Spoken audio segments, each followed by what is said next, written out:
Glassbooth.org is a good one, too. I happen to like that. It sort of helped me figure out what issues were important to me and where that would factor in.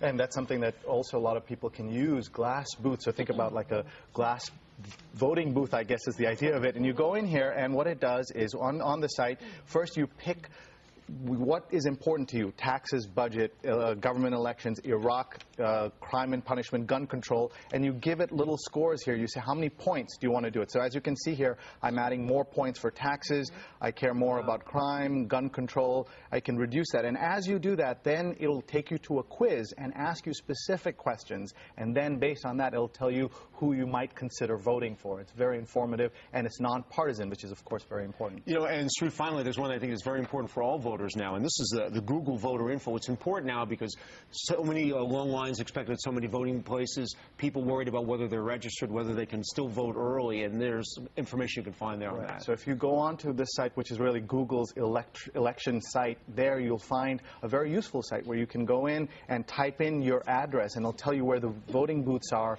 in your neighborhood or where you should be voting. It depends, of course, where you're registered and everything else. So when I go on here, you know, you just put in 1600 Pennsylvania Avenue, and you're looking here, you can see my address. This is where I might be living, but this is where I'd be voting here at George Washington University, and it explains how this works, and it also gives you information about voting by mail and other things, and that's all on this particular Google website.